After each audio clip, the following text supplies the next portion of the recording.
Vietnam's banking industry is in the restructuring process, which has witnessed some outstanding merger deals in recent time. In the final part of the program, we'll bring you a closer look on the bank merger, particularly in the situation of Vietnam banking industry, via our conversation with Ian Liddell, chairman of PWC Vietnam.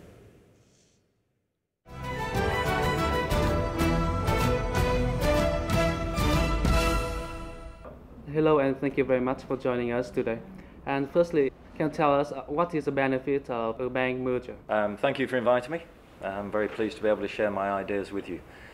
There can be many benefits of merging banks, and especially in the Vietnam context, because we come from a situation where there have been too many banks here, especially in the joint stock bank sector. And I think that to reduce the number in a good way is the best thing for Vietnam at the moment. Of course, it depends how you do that. So a merger can be unsuccessful. You have to pick the right candidates, the right banks to merge together, and they have to be merged under the right umbrella or under the right supervisory mechanism.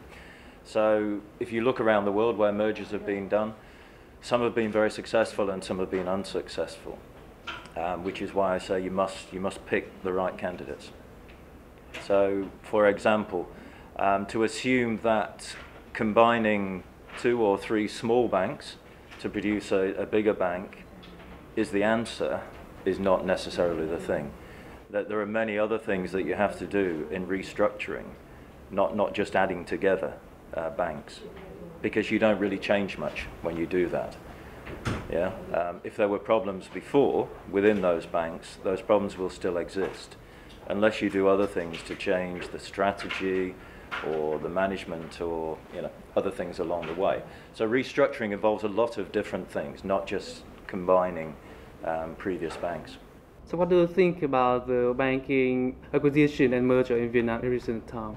Well, I think when this was first talked about last year, the first idea was to bring together 3 small banks, and it may be that those banks were too small. They couldn't really survive, or they couldn't be profitable on their own. But whether just adding those 3 together actually gives you a successful bank, we will see. But I think that some other things have been happening since then. So there are other ideas and some other announced mergers.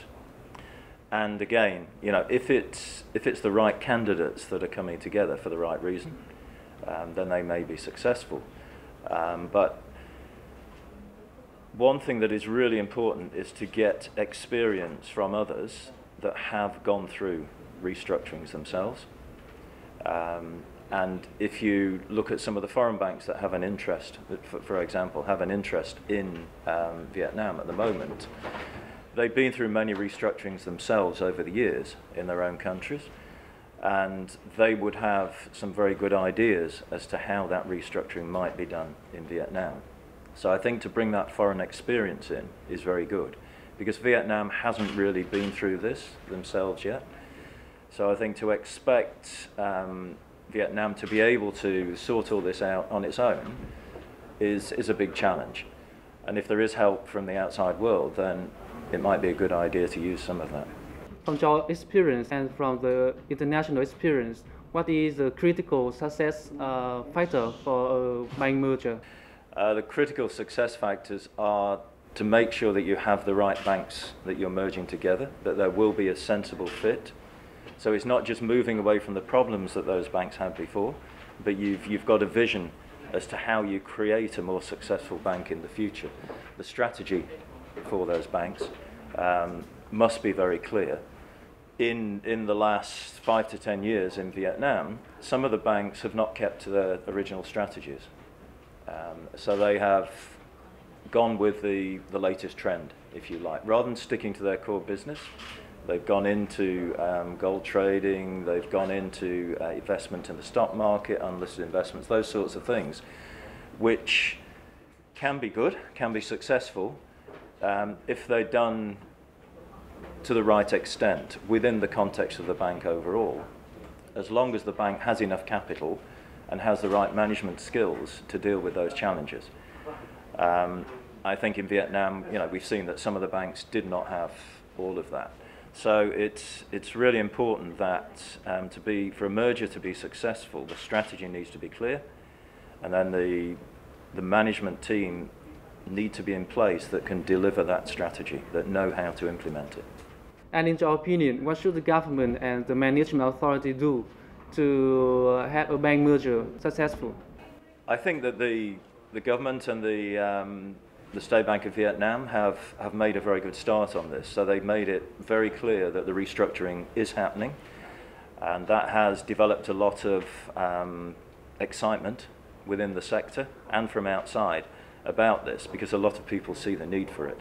So that's a very good start. But I think it also needs to be clearly laid out by the supervisory authorities what is expected from these restructured banks, how they will develop in the future. So what are the targets that they're expected to meet, and assistance in how they're going to do that. And the State Bank of Vietnam can encourage these banks to use experience from elsewhere, whether that's other players in the industry or whether it's consultants or however you do it. But the State Bank of Vietnam, I think, should be encouraging these merged banks to get experience from others that have been through these restructuring processes so that they can keep their plans online. And thank you very much for joining us today.